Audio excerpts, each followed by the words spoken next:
একটুখানি হলেও বলবে ওমকার, গায়ত্রী, পুরুষোত্তম, তিনটি বেদ, শ্রীমদ ভাগবত, ওম নমো ভগবতে বাসুদেবায়, এই দ্বাদশোত্তর মন্ত্র, দ্বাদশ মূর্তি সূর্যদেব, প্রয়াগ, সংবৎসর কাল, ব্রাহ্মণ, অগ্নিহোত্র, গো, দ্বাদশী তিথি, তুলসী, বসন্ত ঋতু এবং ভগবান পুরুষোত্তম পণ্ডিতরা এদের মধ্যে কোন প্রকার পার্থক্য দেখেন। তোমরা তো জেনেই গেছো, যতগুলো নাম বলেছি এর যে কোনো একটিকে ধরে তুমি তোমার উপাসনা চালিয়ে যেতে পারো। যে মানুষ অর্থবোধ সহ সদাই শ্রীমদ ভাগবত শাস্ত্র পাঠ করে তার কোটি জন্মের পাপ দোষমুক্ত হয়ে যায়, এতে বিন্দুমাত্র সংশয়।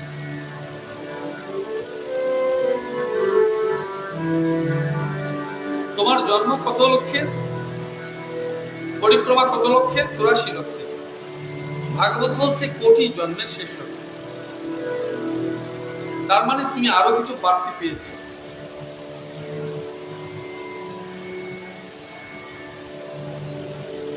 যদি কোটি জন্মের পাপ নষ্ট হয়, কোটি জন্ম তো তোমার হয়নি। 84 লক্ষের কি হিসেব?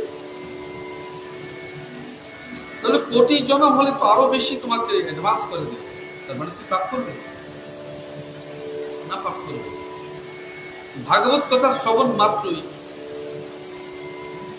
তোমার নিশ্চিত রূপে পাপ মুক্তি হয়ে গেছে।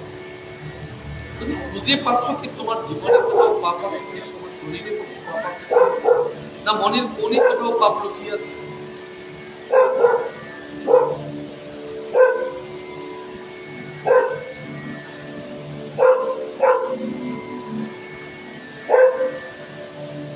নিত্য ভাগবত পাঠ, শ্রীহরির ধ্যান, তুলসী বৃক্ষে জল সিঞ্চন এবং গোসেবা কর্ম সমাপন দেয়।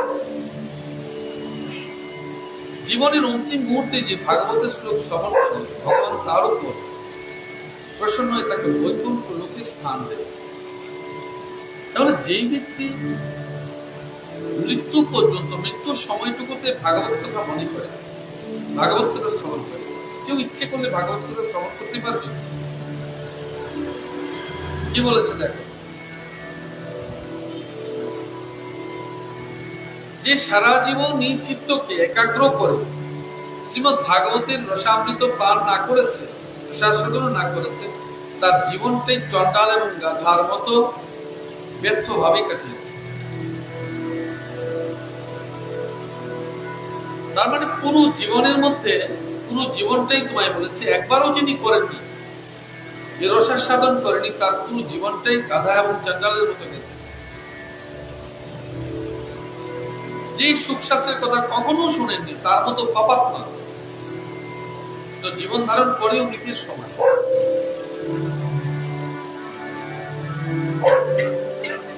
সংসারে শ্রীমদ ভাগবতের কথা শ্রবণের সুযোগ পাওয়া অবশ্যই কঠিন। আজ তোমরা যেভাবে ভাগবত কথা শুনছো, যেভাবে তোমরা বলতে পারছো,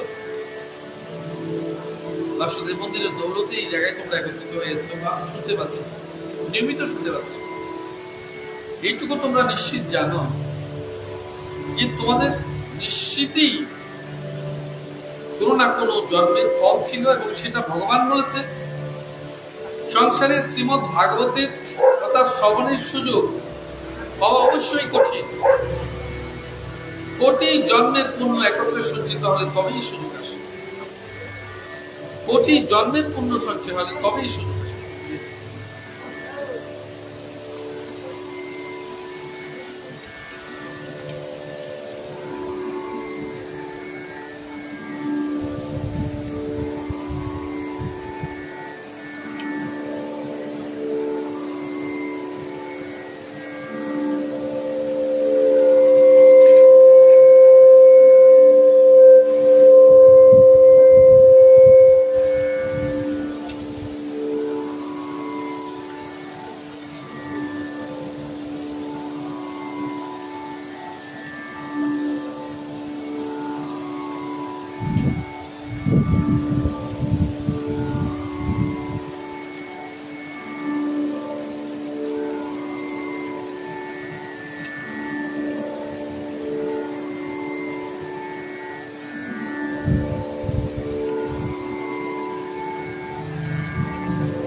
পুত্রাংশু শীর্ষাংশু নিপুরুর্বামলোকাম মদনুগ্রহাৎ ইত্থং বিমনুরু শিষাদজ্ঞানম না যোজয়িত কর্মসু কর্মপুরা যোজয়ানুরুজোহত্রপ্লবতে বিপাত নষ্ট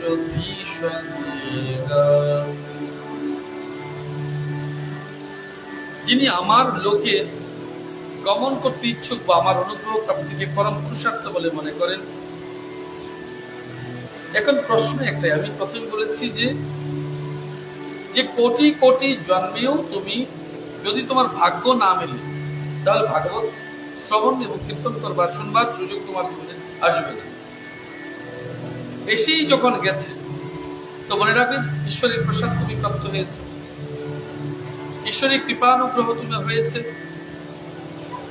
এখন বলছে যদি তুমি আমার ধামে যেতে চাও তো প্রত্যেক মানব তার জীবনের শেষ অভিষ্টটুকু কি? প্রত্যেক মানুষ তার জীবনের শেষ অভিষ্টটুকু কি? মানুষের জীবন কেন হয়েছে? বৃক্ষ জন্মই হতো, পশু জন্ম হতো, পাখি জন্ম হতো, কীট পতঙ্গের জন্ম হতো, মানব জন্ম কেন পেয়েছে? কারণ তুমি মানব জন্ম 84 লক্ষ পরিক্রমা চলছে তোমার জীবনে, এবং মানব জীবন পুরোটা পরিব্রাজকের মতো ঘুরে বেড়াচ্ছ, কোথায় যত্র তত্র মন ঘুরছে, বিবেক ঘুরছে, বরাগ্য রূপ ধারণ করেছে। এইটুকু যে ভগবানকে কোথায় পাবো, ভগবানের চরণে কি করে যাব? ভগবান তোমার জীবনের পরম পুরুষার্থ। এই পরম পুরুষার্থ লাভের জন্য গোবিন্দের সেবা, গোবিন্দের কীর্তন, গোবিন্দের সমর্পণ। তাহলে পার্থিব জগৎ যেখানে তুমি আছো, এই পার্থিব জগৎ যেখানে তুমি আছো, যে ছাড়তে পারছো না, পরিবারের মায়া, সংসারের মায়া, আপনজনের মায়া ছাড়তে পারছো না, কিছুতেই ছাড়তে পারবে না। ও ছাড়তে গেলেও তো তোমাকে দীর্ঘ জীবন অনুশীলন করতে হবে, ও ছাড়তেই পারবে না। অনেকেই তো আছো ভগবানকে ভালো লাগে না, আর কাউকে ভালো লাগে। বিচার করে দেখবে ভগবানকে কতজনের ভালো লাগে, কিন্তু আর কিছুকে ভালো লাগে, আর কাউকে ভালো লাগে। ভগবান ভালো লাগে, এই সংখ্যাটা কি কম আছে? কম নয়। কিন্তু মানব জীবনের উদ্দেশ্য কি? পরমাত্মিক গতি লাভ করা, পরম পুরুষার্থ সাধন করা। এই পার্থিব জগৎ সংসারে পার্থিব মায়া তোমাকে গ্রাস করেছে, এটা করবেই, এটাই তার স্বাভাবিক গতি। যারা একটু হটকে এর থেকে বেরিয়েছে সেই তো একমাত্র সত্যকে জানবার প্রচেষ্টা করেছে। যে কীট পতঙ্গ মলে থাকে, মলে জন্ম, মলে বৃদ্ধি, মলে সব হয়, তার কাছে ওইখানে তৃপ্তি লাগে। পাখি ওখানে তার তৃপ্তি, পশু তার যেই জন্মে সেই জন্মে তৃপ্তি। এটাই অদ্ভুত মায়া। যিনি যে জন্মে থাকেন তার সেই জন্মই অদ্ভুত। কিন্তু মানব সত্যি সত্যি যেদিন জেনে গেছে যে পুরো মায়াটাকে কাটানোর জন্য মায়ারই উপাসনা করা প্রয়োজন। যিনি মায়াকে শাসন করেছেন তিনি কে? স্বয়ং ভগবান কৃষ্ণ। মায়া তার অধীন নয়। এই জন্য তোমরা যারা কৃষ্ণ ভক্ত কিংবা রাধারানীর পরম ভক্ত কিংবা পরম বৈষ্ণব, তোমরা সংসারের সত্যিটা জানো বলেই সংসারের জায়গায় রেখেছ, কিন্তু তোমার নির্দিষ্ট পথ ঠিক করে ফেলেছ যে আমাকে জন্মে উপাসনা করে মুক্তি পেতেই হবে। এই জন্যই যিনি মায়ায় শাসিত নন, মায়া তার শাসনে থাকে, নিয়ন্ত্রণে থাকে, তিনি একমাত্র ভগবান কৃষ্ণ।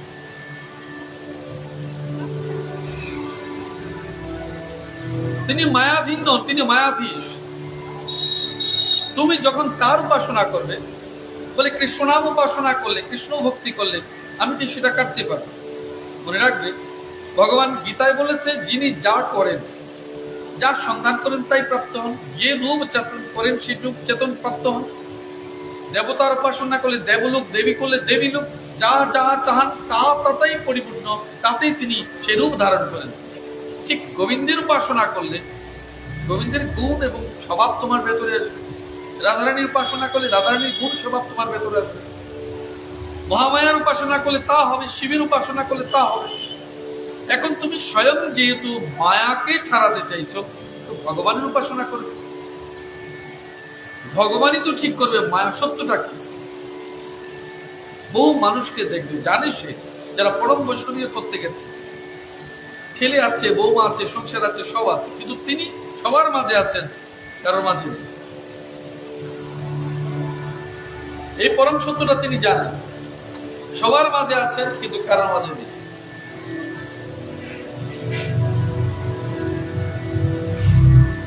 এই যতক্ষণ পর্যন্ত এইটাতে তুমি আসবে না, কষ্ট করো, দুঃখ পাও, যন্ত্রণা পাও, মরো, কাঁদো। তুমি তো সবার জন্য কাঁদছো, তোমার জন্য কে কাঁদে? খোঁজ করে দেখেছো? যদি তোমার জন্য সারা জীবন কেউ কাঁদে বলে তুমি চ্যালেঞ্জ করো, তাহলে মরবার সময় এই যে বিছানায় পড়ে ছটফট করছো, তখন কেউ দেখবার লোক নেই কেন? মলমূত্র পরিষ্কার করবার লোককে খুঁজে পাওয়া যাচ্ছে না কেন? তোমাকে প্রায়শ্চিত্ত করানোর জন্য উঠে পড়ে লেগেছে কেন? কেন তোমার মৃত্যু হচ্ছে না? বাকি জনের মাথা ব্যথার কারণ হয়েছে, বলতে পারো?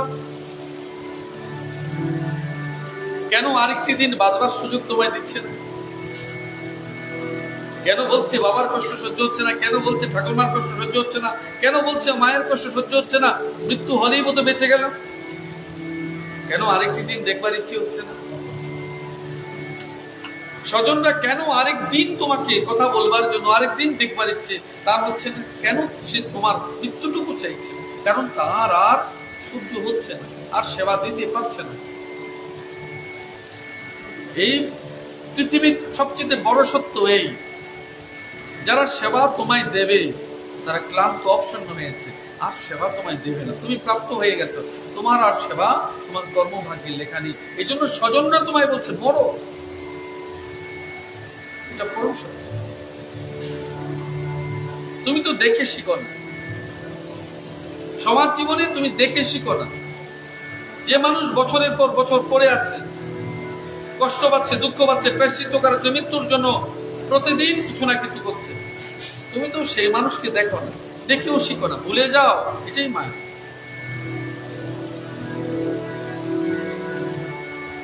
মায়া কোথা থেকে হচ্ছে? মন থেকে। মন থেকে।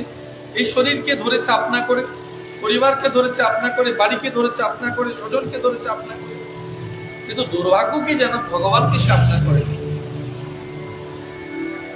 তুমি ভগবানকে আপনা করনি, স্বজনকে আপন করেছো বলে স্বজন কিন্তু একদিন ফাঁকি দেবে।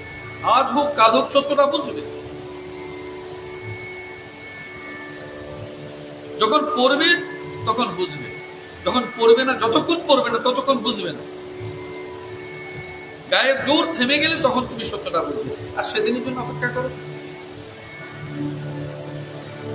সেদিনের জন্য অপেক্ষা করো।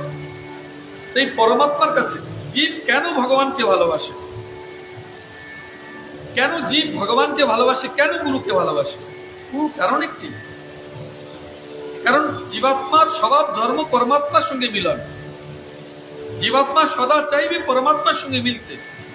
এটার পরমাত্মিক গতি, এটা পার্থিব জগৎ। আমরা পার্থিব সম্পদের উপর দাঁড়িয়ে আছি, যেটা মৃত্যুর সঙ্গে সঙ্গে শেষ হয়ে যাবে। আমার সঙ্গে যাবে না কিছুই, যাবে শুধু কর্মফল। এই পরমার্থিক গতিতে যেতে গেলে তাকে প্রাপ্তির জন্য এই কর্মফল শুধু দায়ী থাকবে। কিন্তু তোমরা কর্মফলটুকু পাচ্ছ না, বলে সে কিরকম পাচ্ছ? সংসার কর্মফল, যেটা ফলের জন্য করছো। আমি আজ সকালে বলেছি যে পুণ্য রোজ চাও, আমি পুণ্য করি, জল সেবা, অন্ন সেবা, বস্ত্র সেবা, যাই, শুধু পুণ্য চাইছি। এই পুণ্য তোমাকে শূন্য করে দেবে। আমি বহুবার বলছি, পুণ্য তোমাকে শূন্য করে দেবে। ভগবান বলেছে নিষ্কাম করো, নিষ্কাম কর্ম করো। তুমি চাইছো সকাম কর্ম করো, তো সকাম করবে বারে বারে তোমার জন্ম। নিষ্কাম কর্মে তো যেহেতু ফল চাইতো না, ফল শূন্য। এই ফল আমার কাছে না, এই ফল গোবিন্দের কাছে। তা তো প্রারব্ধ হয়ে গোবিন্দের কাছে যাবে। আমি এই জন্মে তোমার কাছে কিছু চাই না, না আমি পাপ না আমি পুণ্য, কোনোটার ভাগিদারি অংশীদারি তো আমি নেব না গোবিন্দ, এটা তোমার কাছে। কিন্তু তুমি শুধু পুণ্য চাইছো, পাপটা চাইছো না। তো পাপ যে করছো সেটা চাইছো না, তো পাপও চাইছো না, আবার পুণ্য চাইছো, আবার জন্ম লাভ করো। কালের হিসেবটুকু বুঝো, সত্যটুকু বুঝো, না পাপ না পুণ্য, শুধু শূন্য, মানে নিষ্কাম করো, ওটাই গোবিন্দের জন্য। তাহলে ভগবান বলছে কর্ম করো, ফল তো আমার কাছে।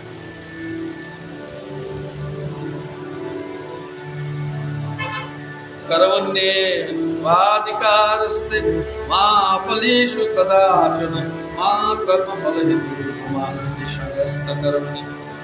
কর্মে তোমার অধিকার, ফলে তোমার অধিকার নেই। কর্মে তোমার অধিকার, ফলে তোমার অধিকার নেই। এই জন্য পরমাত্মিক গতি, এটা অত্যন্ত স্বাভাবিক।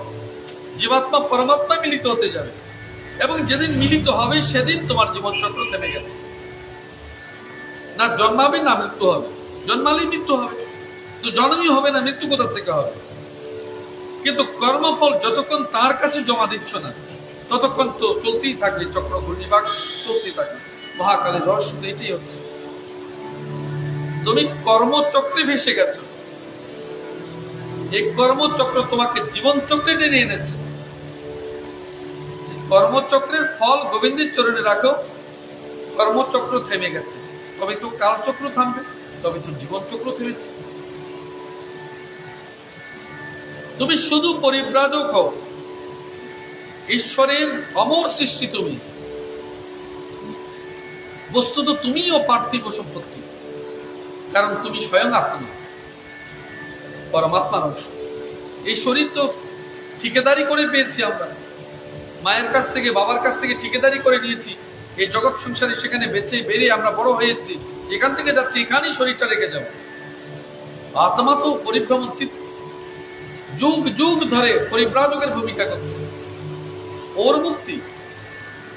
ওর মুক্তি তখন যখন কর্মফল শূন্য হয়ে যাবে, পরমাত্মার কাছে সেই জীবাত্মা মিলন হয়ে যাবে, আর না জন্ম হচ্ছে না মৃত্যু হচ্ছে, মুক্ত হয়ে যাবে।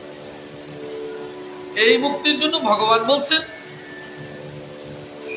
যেখানে ভক্তি মুক্তি আছে, আমরা মুক্তির জন্য চাই, কিন্তু ভগবান বলছেন যদি ভক্তি হয় মুক্তি তার দাসী হয়।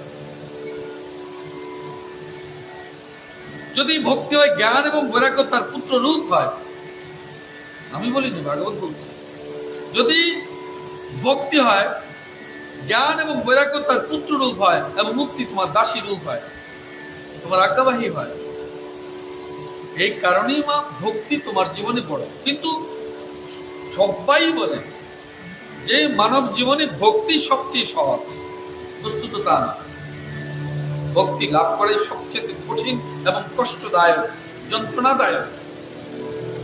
সাধারণ জীবন কখনো ফুলের বিছানো পথ নয়, সাধারণ জীবন কখনোই ফুলের বিছানো পথ নয়। এটা অত্যন্ত কঠিন মার্গ, যদি তুমি কঠিন করে রাখো। সাধন ভজনে গেলেই সর্বপ্রথম তোমাকে পরনিন্দা, ঘৃণা, মানব জীবনের বিকারাদি দোষ খোঁজা, এগুলো চলতেই থাকবে, এগুলো চলবেই চলবে। কার ভক্তি বেড়ে গেল, কার ভক্তি কমে গেল, কে দোষী কে নির্দোষী, কে নিন্দিত কে নিন্দিত নয়, এই আমাদের জীবনের অলংকার হয়েছে। এই অলংকারকে খুলে ফেলতে হয়। এই জন্য বৈষ্ণবরা শুধু একটাই অলংকার পড়ে, তুলসীর মালা। কারণ এতে দোষ খোঁজবার কিছু থাকে না। তোমরা তো তুলসীতেও দোষ খোঁজো, যে ব্যক্তি তুলসীতেও দোষ খোঁজে সে আর যাই হোক, অন্তত তোমার উপকারী লোকজন, এটা তো তুমি বুঝতে পারো। যে তোমায় কৃষ্ণ বিমুখ করে সে তোমার গুরুও নন, ইষ্টদেবও নন, আত্মীয় নন, স্বজন। আমি বলিনি, ভাগবত বলছি। এই জীবনে তুমি কৃষ্ণ বিমুখ হতে গেলে কেন? দেখবে তোমার স্বজনরা বলবে এখন কি তোমার সময় হয়েছে, তো ওদেরকে জিজ্ঞেস করবে কখন সময়টা হবে, কখন সময় হবে। এই মানব জীবনে সাধন ভক্তি তুমি মাতৃগর্ভের নবম মাসেই বলেছ আত্মবিদ্যা লাভ হয়েছে। তোমাকে সবচেয়ে বেশি জ্ঞান কে দে? যার ভেতরে জ্ঞান নেই। জগৎ সংসারে খুঁজবে, সেই ব্যক্তি তোমাকে সবচেয়ে বেশি জ্ঞান দেবে যার ভেতরে জ্ঞান নেই। বুঝে দেখো সমাজ জীবনে সেই সবচেয়ে বেশি উপদেশ প্রদান করবে যে কোনোদিন কারো উপদেশ শুনে, যে কোনোদিন গুরুর উপদেশ শুনে না, সেই তোমাকে দেখে বারে বারে উপদেশ প্রদান করবে। এই উপদেশও তার লাভ আছে, এই বিমুখ কৃষ্ণ বিমুখ করাতেও তার লাভ আছে, খুঁজে দেবে। এই জন্য জ্ঞান তো তার কাছ থেকে নেবে যিনি সত্যি সত্যি তোমাকে উপকার করা। এখন এই সংসার জীবনে পিতা মাতা আত্মীয় স্বজন যারা তুমি পেয়েছ, সবাই সন্তুষ্ট না? সন্তুষ্ট না।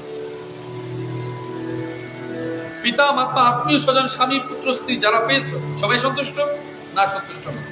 কেন? এই কারণেই, কারণ তুমি তাদের এই কারণেই পেয়েছ, গত জন্মের কর্মফল হেতু, লেনদেনের সম্পর্ক হেতু তাদের পেয়েছ।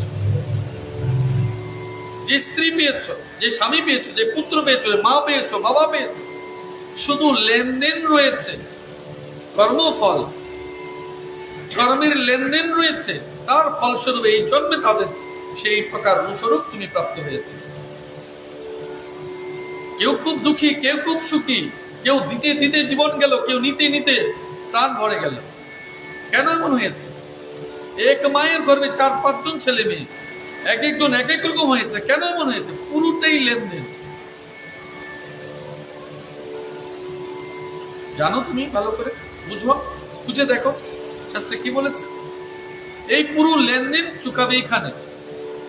সুখে থাকার এই জন্মে তুমি যারা ভাগবত নিয়ে আছো, ভগবানকে নিয়ে আছো, রাধারানীকে নিয়ে আছো, সুখে থাকার সবচেয়ে বড় কৌশল কারোর কাছ থেকে কিছু প্রত্যাশা না করো। তুমি এইটুকু ভালোবাসবার প্রত্যাশা করছো, মানুষ কি চায়?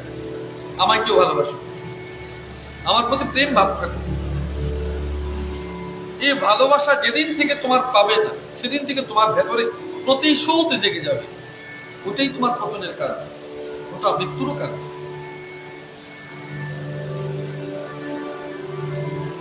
এই প্রতিশোধ সংসার ভেঙে চুরমার করেছে। হাজার হাজার পরিবারগুলো যে নষ্ট হয়েছে, কিসের জন্য? প্রতিশোধের জন্য। ভাই ভাই প্রতিশোধ, স্বামী স্ত্রীতে প্রতিশোধ, বাপের ছেলে প্রতিশোধ,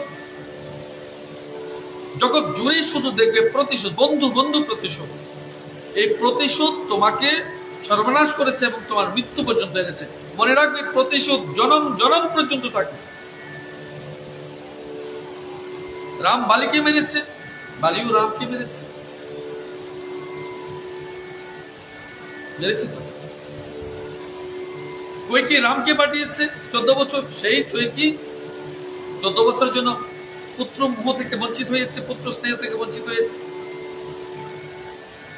এই কারণে নিশ্চিত জানা, এই জন্মে তোমরা যারা আছো, যারা ভাগবতকে মান, বাকিদের কথা তো জানি না, বলতে পারবো না। মনে রাখবে, প্রথম জীবন থেকে বাদ দেবে প্রতিশোধ, এটা প্রথম জীবন থেকে বাদ দেবে। 2, কারোর কাছ থেকে প্রেম এবং ভালোবাসা তোমায় বাসবে, তোমায় ভালো বলবে, এটা প্রত্যাশা বিরহিত হবে। সুখে থাকবার জন্য দুটো কথা তুমি একেবারে আত্মবাক্য করে মানবে। যেদিন তুমি প্রত্যাশা করবে না তোমায় ভালোবাসবে, তোমায় সেবা দেবে, সেদিন থেকে দেখবে তোমার জীবনে দুঃখটুকুই থাকবে। কারণ তুমি তার কাছে, মা কেন দুঃখ পায়? কারণ তার পুত্র তাকে দেখে না বলে। স্ত্রী কেন দুঃখ পায়? তার স্বামী তাকে দেখছে না বলে। স্বামী কেন দুঃখ পায়? স্ত্রী তার কথা শুনছে না বলে। যেদিন প্রত্যাশা বিরহিত হয়ে যাবে, তখন কি থাকবে? মোহই থাকবে না, তো যন্ত্রণা কোথার থেকে আসবে? আপন ভাবলো না, তো কষ্ট কোথার থেকে হবে? ভালোই বাসলো না, তো আঘাত কেন পাবে? সেবা তো দেবে কার কাছে? ভগবানের কাছে।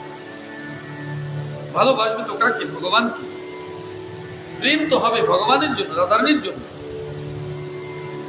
এবার কি হবে দেখো,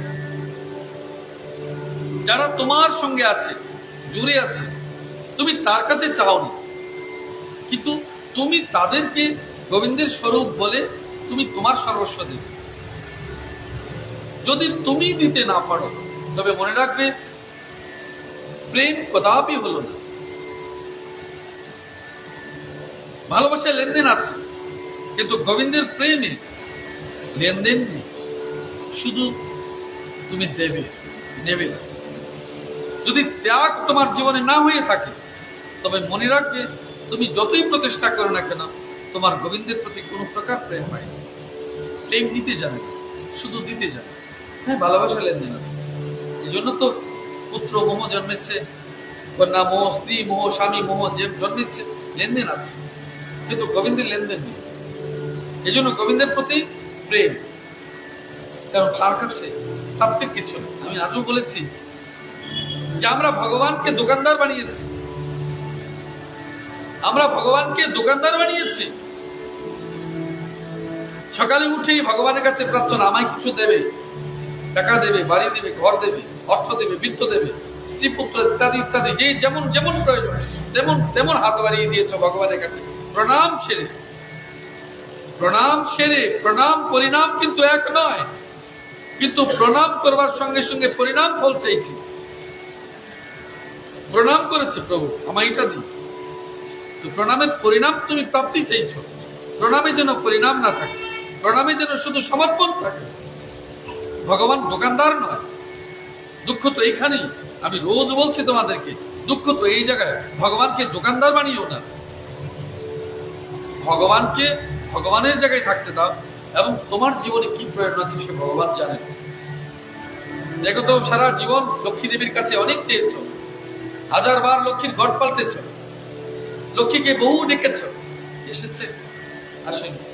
অনেকের ভাত মিলে না, বস্ত্র মেলে না, ওষুধ মেলে না, টাকা মেলে না, অর্থবিত্ত জেরবার হয়েছে, ঘর ঠিক করতে পারে না, তো লক্ষ্মী শুনছে না কেন? এতবার তুমি বলছো, বললেই তোমায় দেবে, দেবে। কেন দিচ্ছে না? এবার তুমি বলবে আমার ভাগ্য নেই। এবার ভাগ্যের উপর দোষ দিচ্ছ। ভাগ্য কোথা থেকে নির্মাণ হয়? ভাগ্য কর্মের দ্বারা নির্মাণ হয়। তো কর্মই করনি, কর্মফল কোথা থেকে আসবে? লক্ষ্মী কোথা থেকে দেবে? লক্ষ্মীর হাত পা বাঁধা আছে। লক্ষ্মীর কার সেবা করে নিরন্তর? ভগবান বিষ্ণু। ভগবান বিষ্ণু কার অবতার? ভগবান কৃষ্ণ। কোন অবতার? গুণাবতার। তো ভগবান কৃষ্ণ কি চাইছেন? যদি কৃষ্ণ থাকেন, ব্রহ্মা বিষ্ণু মহেশ্বর থাকবেন। ব্রহ্মা বিষ্ণু মহেশ্বর থাকবেন মানে ব্রহ্মাণী থাকবেন, লক্ষ্মী থাকবেন, যোগমায়া থাকবেন। তো তারা কি চাইছো? তাদের কাছে তুমি অনন্ত কি চাইছো? পার্থিব অপার্থিব সম্পদ চাইছো। তো যেখানে ভগবান কৃষ্ণ থাকে সেখানে স্বয়ং রাধারানী বিরাজমান করেন। যেখানে রাধারানী বিরাজমান থাকেন সেখানে লক্ষ্মী, সরস্বতী, ব্রহ্মাণী, যোগমায়া সব থাকে। তো সব তো তোমার অধীন হয়েছে। রাধে রাধে।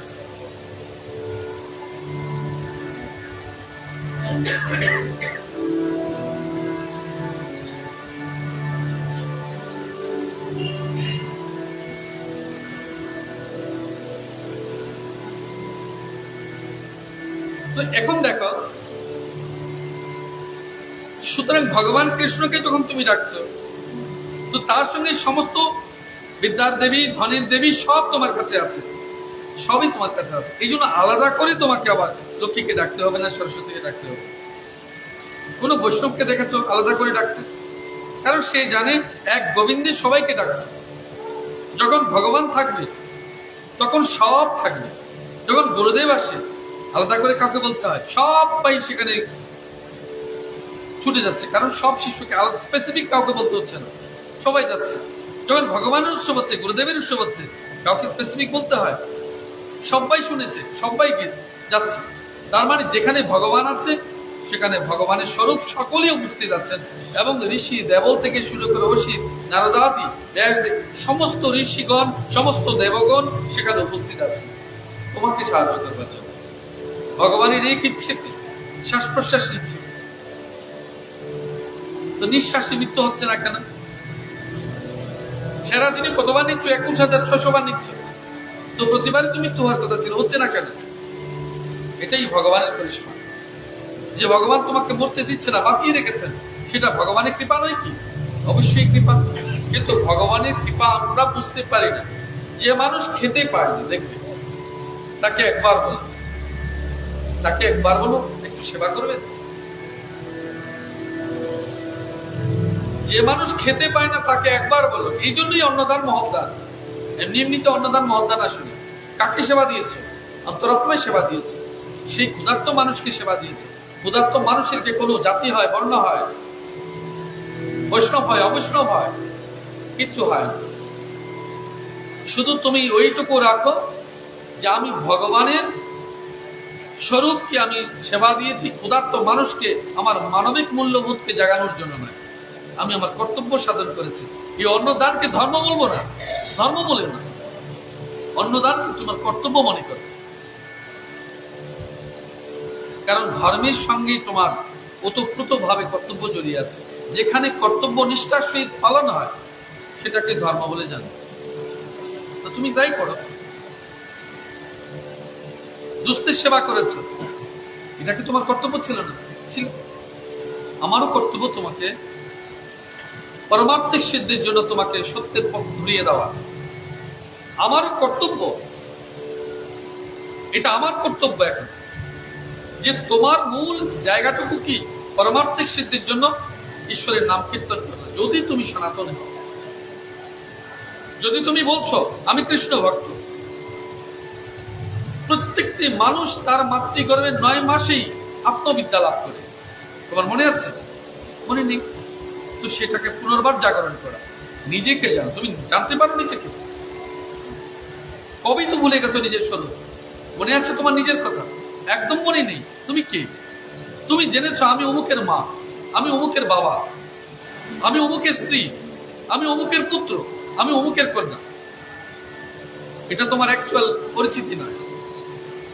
এটা কি তোমার মূল পরিচিতি? এটা তোমার মূল পরিচয় নয়। মূল পরিচয় হচ্ছে তুমি ঈশ্বরের সন্তান, তুমি ভগবানের অমর অংশ, তুমি তার স্বরূপ। তাহলে তুমি তোমার মূল প্রকৃতি ভুলেছ। যদি সেটা তুমি ভুলেই যাও, কারণ তুমি অন্যের রঙে নিজের শরীরের রং মিলিয়েছ, অন্যের ভাবনায় নিজের ভাবনা মিলিয়েছ, অন্যের আনন্দে নিজের আনন্দকে ডুবিয়েছ, তুমি অন্যের জন্য নিজের স্বরূপ ভুলেছ, তোমার স্বরূপকে তুমি ভুলে গেছো। আজকে ভক্তি কি করে হচ্ছে? বলেছে সাধু সঙ্গ করতে, কিন্তু অন্য কাঁদছে বলে তুমি কাঁদছো, অন্য পুজো দিচ্ছে বলে তুমি পুজো দিচ্ছ, অন্য মালা নিচ্ছে বলে তুমি দেখে দেখে নিচ্ছ। এতে কি তোমার ভক্তি আসবে? সেবা নিজের ভেতর থেকে যতদিন না আসছে ততদিন হবে না। ভরপেট আছে, তোমার সেবা হবে। তো যে মানুষের পেট ভরে আছে বিষয় বাসনা, সে পারমার্থিক বিষয় কি করে ঢুকাবে? যার পেট ভর্তি হয়ে আছে পার্থিব বিষয় সে পারমার্থিক বিষয় কি করে ঢুকাবে? এই কারণে এইটুকু নিশ্চিত হয়ে জানো যে পারমার্থিক সিদ্ধির জন্য তোমাকে সত্যি সত্যি বিষয়ে ভোগ রহিত করে ক্ষুধার্ত হবে। কিসে? ভগবানকে প্রাপ্তির জন্য। আচ্ছা বলতে পারো যতটুকু তোমাদের তো অনেকে 60-70 ক্রস করে ফেলেছে, কখনো বলেছ ঈশ্বর কবে দর্শন হবে? আজ সকালে আমি এক জায়গায় বলেছি যে গুরুদেব আমায় ঈশ্বর দর্শন করায় না, আমার ওই গুরুদেবের কি প্রয়োজন? নাও দ্য কোশ্চেন ইজ রাইট। যে গুরুদেব আমায় ঈশ্বর দর্শন করাবেন না, আমার ওই গুরুদেব দিয়ে কি কাজ? বলো তুমি এমন একজন মানুষকে আনলে যাকে দিয়ে সংসার হবে না, তো ওই মানুষ দিয়ে তুই কি করবে? ধুয়ে জল খাবে? গুরুমন্ত্র নিয়েছ, ফটো টাঙিয়েছ, রেখে দিয়েছ, হয়ে গেল? এটা কি সনাতন ধর্ম? এটাই তোমার আসল উদ্দেশ্য? নিজেকে জানো, ভগবানকে জানো, গুরুদেবকে বলো। আমি তোমাদের বলছি গুরুদেবকে বলো, দণ্ডবোধ প্রণাম করো, হাত জোর করে বলো, পা জড়িয়ে ধরে বলো আমার ঈশ্বর দর্শন করবার জন্য অনুপ্রাণিত করুন, আমাকে ঈশ্বর দর্শন করবার জন্য যোগমার্গ দেখা। কখনই দেখোনি, একবার তো জীবনে দেখবে। যেদিন জানবে, বুঝবে, অনুভাবনা তোমার হবে, সেদিন মনে রাখবে তোমার চেতনা হয়েছে। বিনা অনুভব, বিনা চেতনায় লোক একটা লোক মারা গেল, ওই বাড়ির লোক খাচ্ছে, তুমি দেখে চলে আসছো, চায়ের টেবিলে বসে চা খাচ্ছ, মাছ খাচ্ছ, মাংস খাচ্ছ, অমলেট খাচ্ছ, কাটলেট খাচ্ছ, আর বলছো হা গো ওই লোকটা মারা গেছে। দুঃখের টেবিলটা কি ছিল? তুমি ভালো সেবা করছো, আনন্দ উপভোগ করছো, আর বলছো ওই লোকটি মারা গেছে। তোমার শোক প্রকাশের ক্যাটাগরিটা বুঝেছ? কতজন মানুষের চোখের জল মুছিয়ে দিয়েছ, কতজন মানুষের নৈকট্য লাভ করেছো, নিকটে গেছো। আজকাল দেখবে বহু লোক, রাগ করবে না তোমরা, বহু লোক কেউ মারা গেলে ভীষণ সহানুভূতি পোড়ানোর জন্য শ্মশানে লোক চলে যায়, যদিও বা ট্রাক গাড়ি নেই বা আগের মতো তো কাঁধে করে কেউ নেই না, নেই। কেন যায়? কেন যায়? এত মানুষ কেন যায় বলতে পারো? সবাই সহানুভূতির জন্য যায়, বিশেষ বিশেষ দু একটা মানুষের সহানুভূতির জন্য যায়। সে অর্থনৈতিক ভাবে, ধর্মীয় ভাবে, রাজনৈতিক ভাবে সে মানুষের কাছে যায়, বাকি সব তো যায় খেতে। যে আজ একটু সুযোগ পেয়েছে ওই মানুষের মৃত্যুর আড়ালে আমি একটু নেশা করে ফেলবো। মনে রাখবে প্রত্যেকের উদ্দেশ্য চরিতার্থ করবার জন্য যায়, সহানুভূতি বেদনা প্রকাশ করবার জন্য নয়। এটা দুর্ভাগ্য হলেও সত্যি। এটা এইভাবে সনাতন ধর্মটাকে একদিন রসাতলে নামিয়ে দেবে এই সেই মানুষগুলো যারা কোনোদিন সনাতন ধর্মের লোক ছিল না।